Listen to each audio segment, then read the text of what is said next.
न दिनों social media पर आईआईटी वाले बाबा या इंजीनियर बाबा काफी वायरल हो रहे हैं। या मैं कैसे बताऊं, जब मैं खुद ही साधु संत, मैंने बोल दिया मैं नहीं हूँ। आप साधु संतों से आगे पूछो। आप साधु संत नहीं हैं। तो बोला तो मैं कुछ नहीं हूँ। दरअसल ये आईआईटी बाबा हरियाणा के रहने वाले अभय सिंह हैं। ये दावा करते हैं कि इन्होंने आईआईटी बॉम्बे से एरोस्पेस इंजीनियरिंग की पढ़ाई की है और इसके बाद नौकरी के लिए कनाडा चले गए। 3 इडियट्स के फरहान जैसी है जर्नी खुद अभय के अनुसार। वो आईआईटी बॉम्बे में पढ़ाई के लिए करीब 4 साल मुंबई में रहे। इसी दौरान फोटोग्राफी और आर्ट्स में इनकी दिलचस्पी बढ़ गई। अभय के जीवन का ये दौर कुछ वैसा ही था जैसे फिल्म 3 इडियट्स में फरहान का दौर चल रहा था। इंजीनियरिंग पूरी करने के बाद कैंपस प्लेसमेंट के जरिए उन्हें नौकरी मिल गई और उसके लिए अभय कनाडा चले गए। लेकिन फोटोग्राफी के पैशन के लिए उन्होंने इंजीनियरिंग से दूरी बना ली।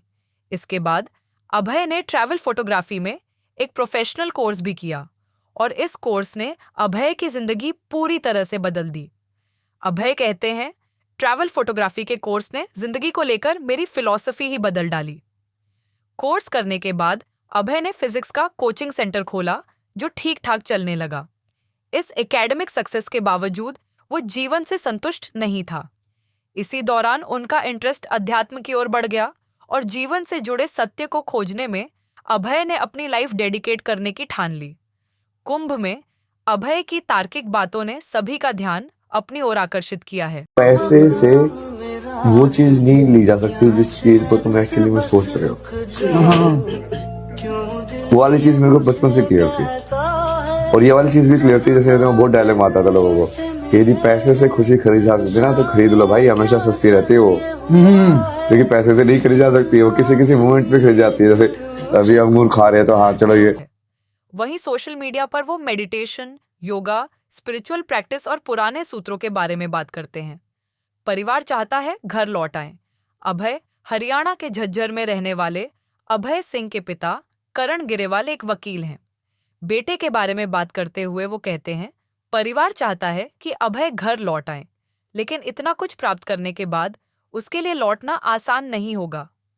करण गिरेवाल बताते हैं कि अभय पढ़ाई लिखाई में हमेशा बहुत अच्छे रहे हैं।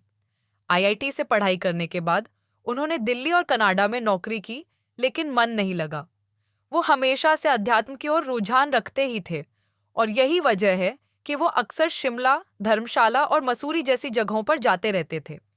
फाइनली एक दिन अभय ने सन्यासी बनने की ठान ली। पिता कहते हैं, 6 महीने पहले तक मैं अभय के टच में था, लेकिन उसके बाद उसने हम सभी को ब्लॉक कर दिया। माता पिता के झगड़ों को देखकर बड़े हुए अभय सिंह ने एक मीडिया हाउस से बात करते हुए बताया कि घरेलू हिंसा का उन पर गहरा प्रभाव पड़ा। वो कहते हैं कि उनके माता पिता अक्सर झगड़ा और मारपीट करते थे। इससे दूर रहने के लिए वो हर समय बस पढ़ाई करते रहते थे। पढ़ाई उनके लिए घर में होने वाले झगड़ों से बचने का एक जरिया था। माता पिता के झगड़ों का अभय पर इतना गहरा प्रभाव पड़ा कि उन्होंने सारी जिंदगी शादी न करने का फैसला भी किया।